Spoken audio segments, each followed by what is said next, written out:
Welcome to the Innovation Brief by IdeaScale, the show that helps you turn your work team into innovators. Today we're going to do a deep dive into something I think a lot of leaders struggle with. How do you spark innovation across a global team when everybody's got such different cultural perspectives?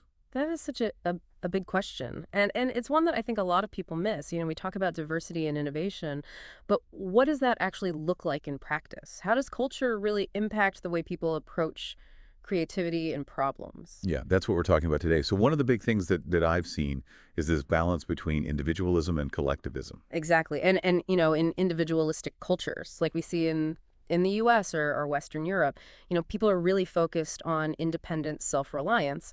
And in the workplace, that often translates to celebrating individual achievement.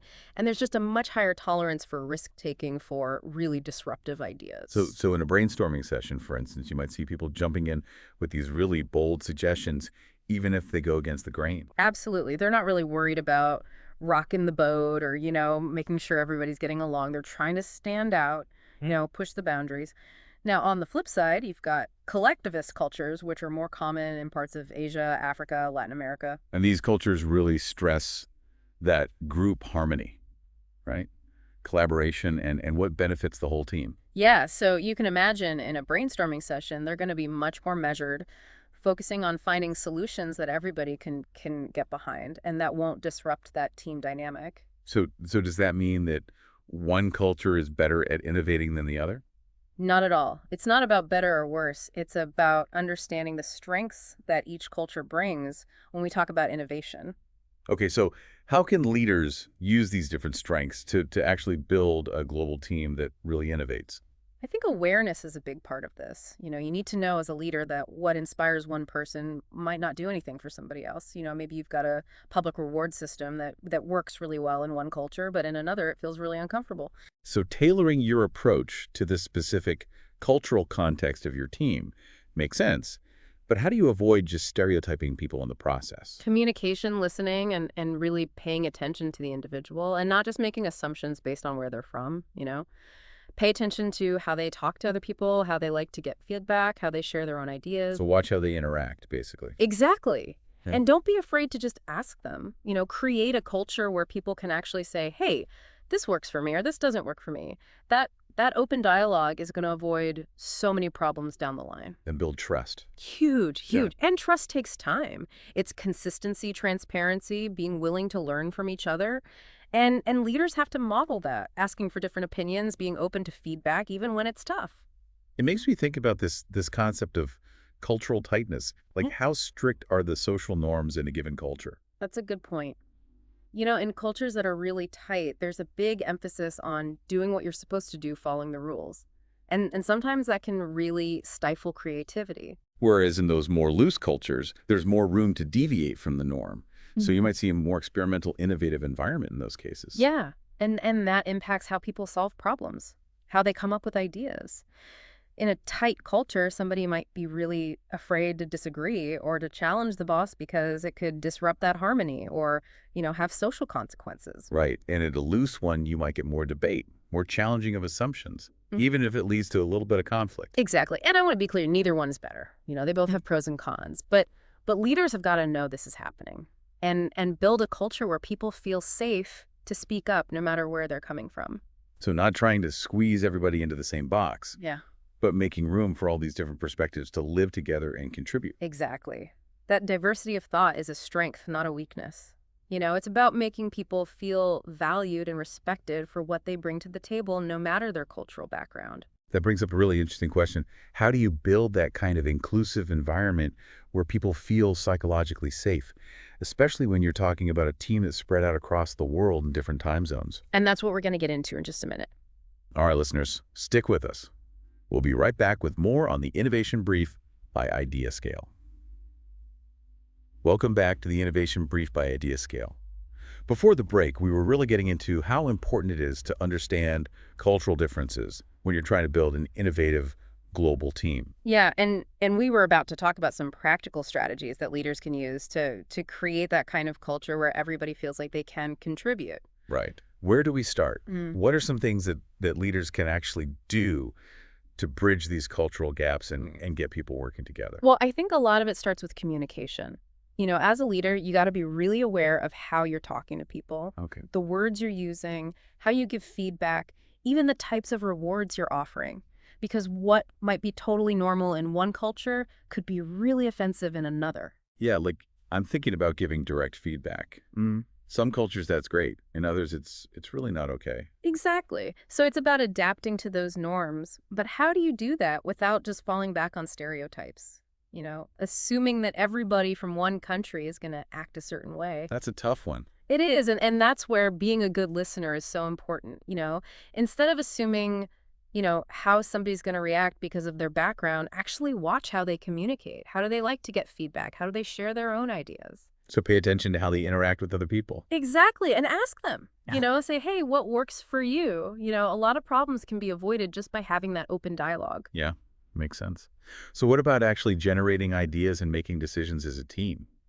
Are there certain techniques that work better in some cultures than others? Oh, absolutely. Like, let's say you've got a team that's really focused on harmony and consensus. Maybe try something like silent brainstorming. Everybody writes down their ideas before they share them out loud. That way nobody feels pressured to go along with the group. Exactly. And it gives the quieter people a chance to be heard, too. Yeah. If you've got a team that's more outspoken and loves to debate, then you can encourage that open discussion. But even then, you still need some ground rules, right? Make sure it stays respectful. Oh, for sure. The goal is to get those ideas flowing, to challenge each other, but always in a way that's constructive. So finding that balance between psychological safety and Yeah. being honest. Yes. And hitting that sweet spot is going to help you build a truly innovative team. This makes me wonder, we've been talking about all these differences between cultures. Are there any principles of innovation that are just universal, like they work no matter where you are in the world? I'm glad you asked that because yes, there are. And one of the big ones is that innovation needs a safe space to fail. It thrives on experimentation and learning. So you're talking about changing that mindset.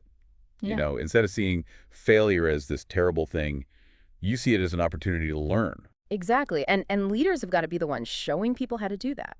Take risks. Admit when you mess up. Celebrate the lessons you learn along the way. Show them it's okay to try new things, even if they don't work out perfectly. Right. And give them what they need to experiment and improve. Maybe it's dedicated time to work on new projects.